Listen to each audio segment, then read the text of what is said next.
Dear people, I have something for you tonight which I feel will be of more than passing interest.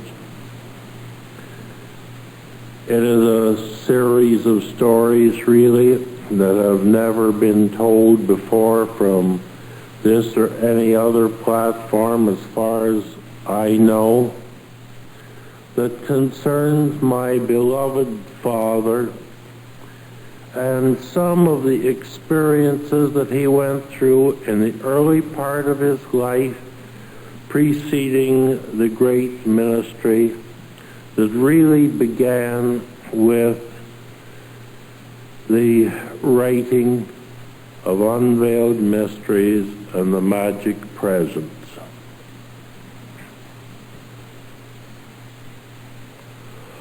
All through his life, Papa was very interested in all things of a spiritual aspect, and he studied most of the then available philosophies, as I suspect all of you have.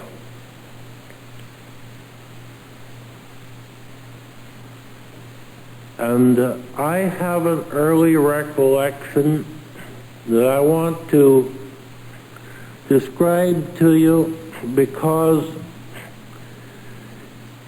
it takes the story from my earliest memory, which was somewhere around the age of 6, up to the time when the dictations were given in the form that you now know them, at the table in the dining room of 1620.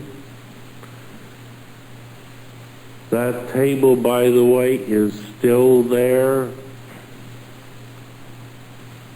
The surroundings in some ways are quite as they were at the time. But prior to these dictations, this was not by any means the first time that the great ascended beings had spoken through our beloved Papa. And as far as I know or am able to determine, I was the only, or I am, correction please, I am the only person now living, with the exception of Mama, that saw this thing take place, and therefore I thought it might be of great interest to you people to be filled in on this background. And I also asked Jack here to record this speech so that before any more of it fades from my memory, it should be preserved for posterity.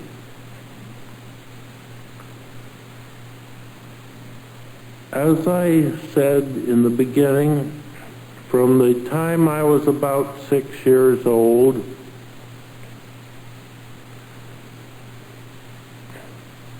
the Ascended Masters spoke to the family through our beloved Papa. The family at that time consisted of 4 people. There was Papa, Mama, myself, and an elderly lady by the name of Aunt Mary, who was really no blood relation to the family at all, but someone whom Papa had cared for many, many years. She was a lady then in her 70s. And we were the only ones that were witness to the events which I shall now describe.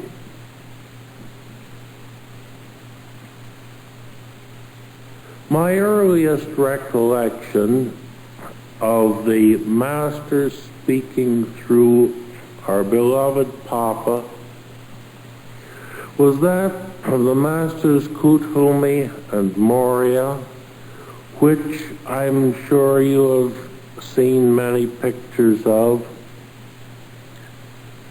And the thing came about in more or less the following manner. Usually it would begin as a family group in the evening. Many, many evenings we would sit around the living room. We lived mostly in apartments in those days. And maybe Mama or Papa would read aloud to us. Or we'd sit there and converse on many, many things, subjects pertaining to the divine law and the search for the truth as we then knew it were always uppermost in Mama's and Papa's minds. When sometimes Papa would suddenly become very, very still, and he might say something like this: "I feel that Kuthumi is coming." He would be very still then and close his eyes, and something of a rather heavy shudder would run through his body. And presently, the Master would begin to speak through him. The instruction at this time was more of a personal nature than it was strictly the explanation of the law. We were told how to handle certain problems within the family, more specifics as to how we should conduct our lives. And as time went along, these, which really later became the dictations, they started out more as intimate conversations. There would be other masters beside Kuthumi and Moria. There was a Chinese master by the name of Chan. And then one day, I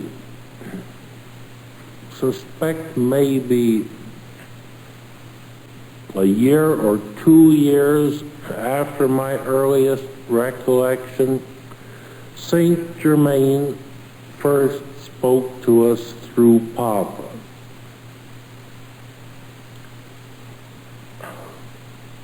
This would put it between 1924 and 1926 sometime. At that time, we were living in an apartment on Loyola Avenue here near the lake. Subsequently, we lived in 4 or 5 apartments in different locations here in Chicago. And in all of these locations, on an average of perhaps once a week, I would think, one or the other of the masters would come and speak through Papa. As you can well imagine, my memory is not as clear as I would like it to be, because the age of 6 or 7 is a long way past in my history.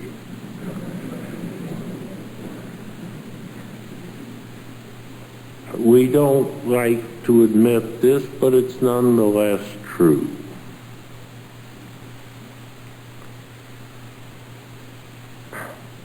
There was one particular incident in this sequence of events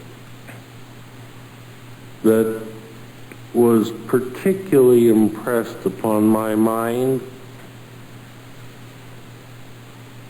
At one time, my mother's sister and her son were invited in to listen to one of these intimate series of instructions by the great ones, and they expressed doubt and disbelief to the point of being downright rude about it. And Papa said, well, that's enough of that. And he didn't use the exact words, but the sum and substance of it is, these pearls shall not be cast before you know what. And they truly were pearls of wisdom. They were really what formed the basis of conduct that I learned at the earliest age that I can remember. And then in, I believe it was sometime in late 28 or early 29, Papa left for California on some business enterprises, and then the story as it is unfolded in the books began to take place. So the manifestation of the great higher beings speaking through Papa antedated by several years the publication of the books as you know them today. And as far as I know, this story has not been generally known, and I don't believe it's ever been told from the platform.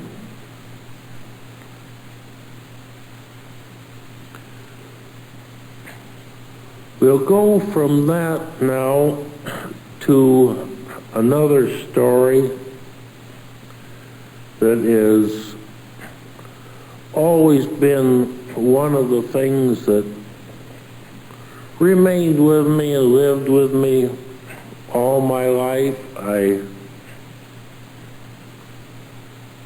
always enjoyed hearing Papa retell the story, and I've heard this story from his own lips not once, but dozens upon dozens of times. When Papa was about 25 years of age, or somewhere in that general area,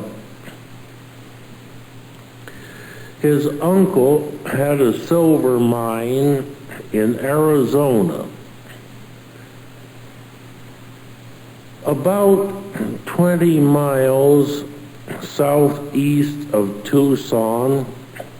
Is a town which still exists by the name of Vail. And some 15 miles out of Vail was his uncle's mine. It was known as the Blue Jay.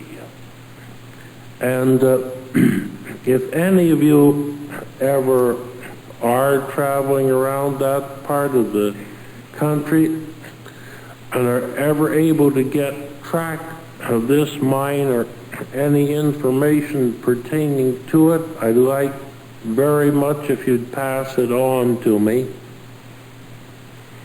But there were two outstanding incidents took place at this mine where the higher power manifested itself through Papa.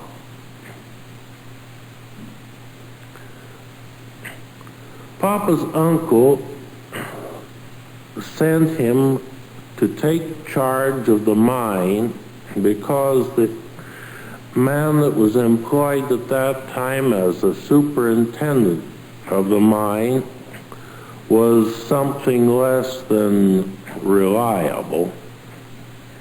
And Papa was sent out to find out what was going on and try to straighten the situation out. Now, to put this thing in its proper sequence, I want to interject something right here that in 1935, Papa and Grant Lewis and myself drove down to Tucson and to Vail and then out across a desert road to the mine, and I actually walked into the mine tunnels, and the building in which the experience that I'm about to relate took place was a typical mining shack, and the floods over the years had reduced the thing to a few boards and washed it considerably down the arroyo, but Papa identified it positively as the building in which this experience took place.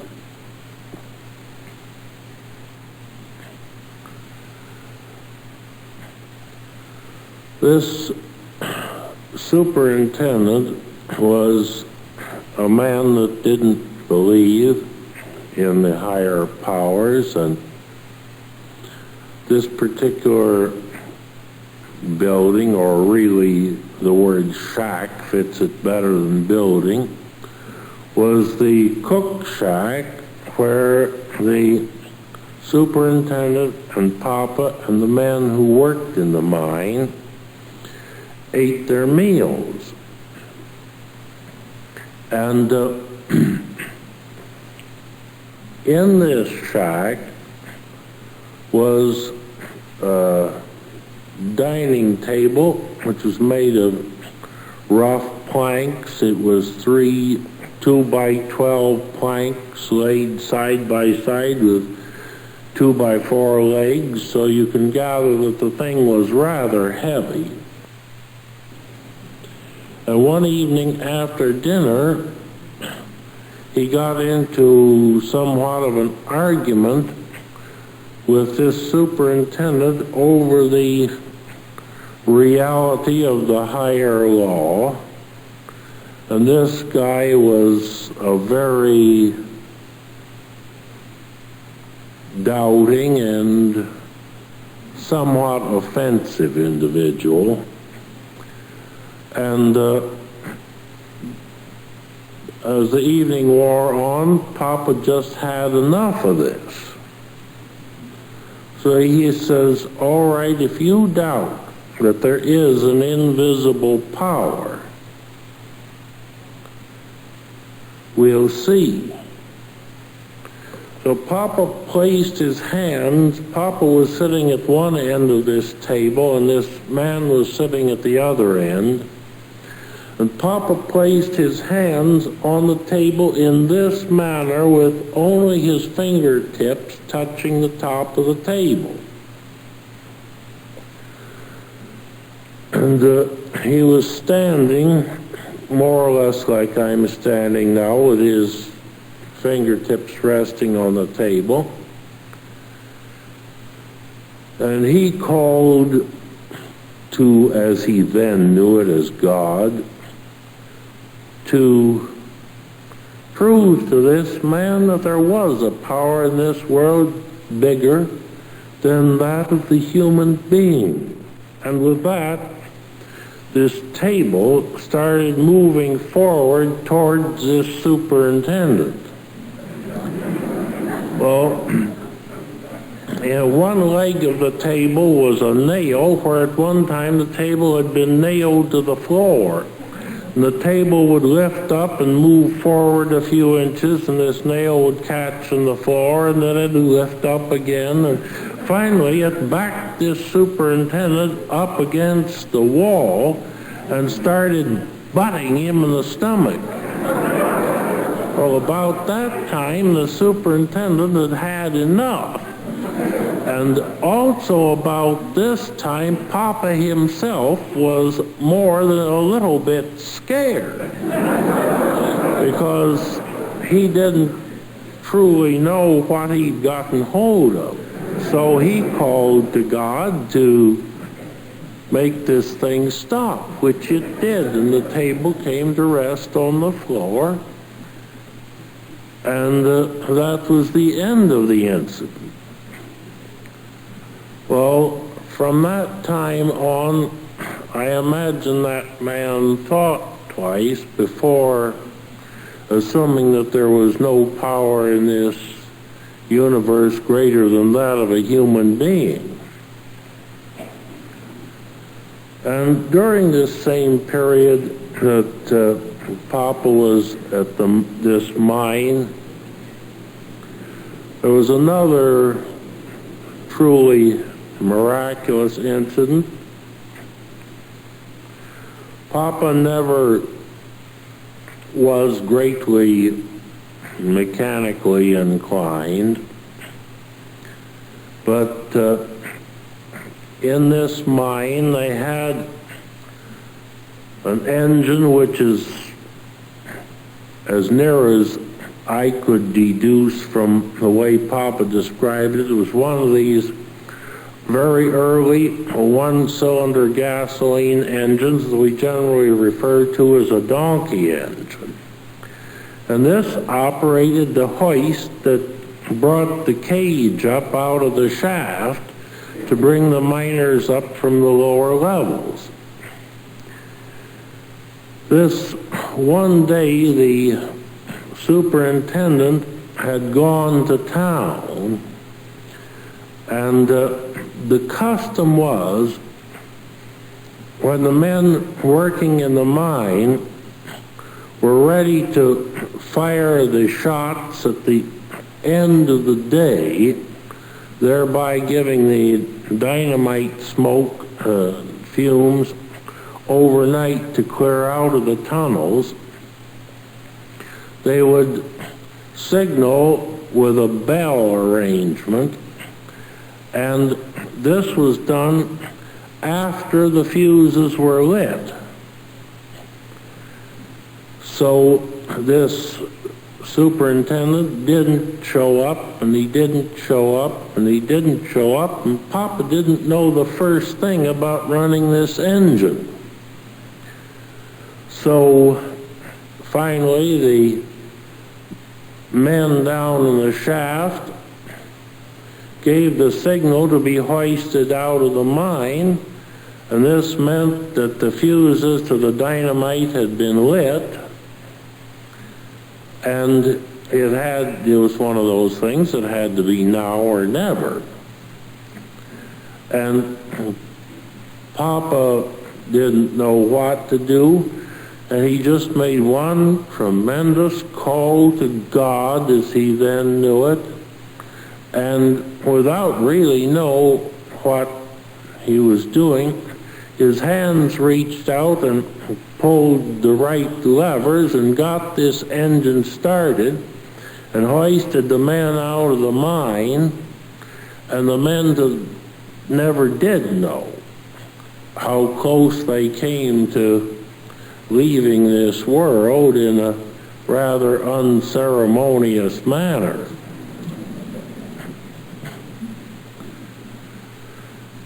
So this was some of Papa's early experience with a higher power that showed even as a young man what great attunement he had.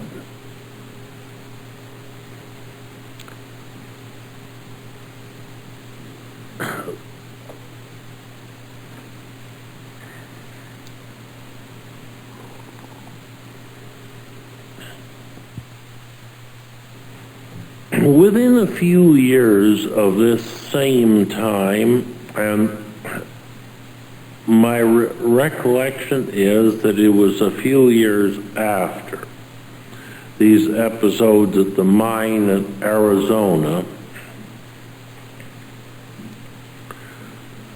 Papa was again selected by his uncle and some of the other members of the family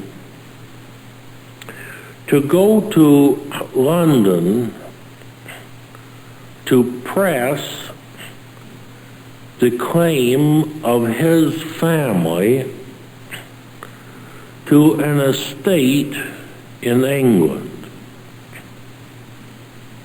This estate still exists. It is on the Avon River near Stratford-on-Avon, where Shakespeare was born. And the name of the place is Stoneleigh Abbey. And that is spelled Stoneleigh, and the Lee, spelled Leigh, was his mother's maiden name.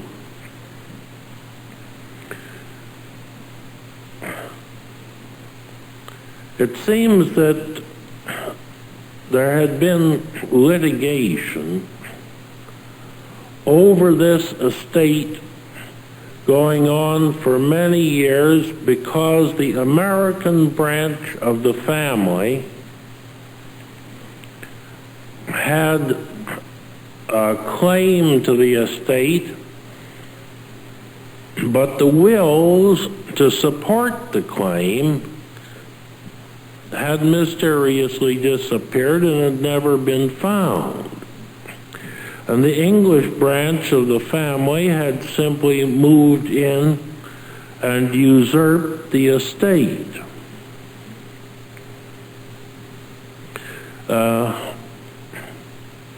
This was one of those situations where they played a little rough, because in order to keep certain persons quiet, during the building of a bridge across the Avon River, two of the workmen who knew some of the history of the estate were crushed to death on purpose underneath a large stone that was being lifted into place during the construction of the bridge, and several other similar joyful little incidents had taken place. So the American heirs selected Papa to go over and try to track down these wills. Among the instructions that he was given was to be very careful about what he ate and drank, and above all, never to eat any food that was left in his hotel room. Well, Papa had been searching for several weeks for these wills, and he came back to his hotel in London one night, very tired, and was about to get ready for bed, and without thinking, he ate an orange and an apple that had been left in his room. But he said the next thing that he remembered was waking up in bed the next morning, completely paralyzed and only barely able to move his head from side to side. Well, he made his call again to God in the way that he had been trained. And over a period of about an hour, he finally started being able to move the fingers on one hand, and gradually the whole use of his body returned. And a very few hours later, he was back in normal condition. Well, according to the story, the uneaten portions of the fruit contained enough poison to kill 2 or 3 ordinary men.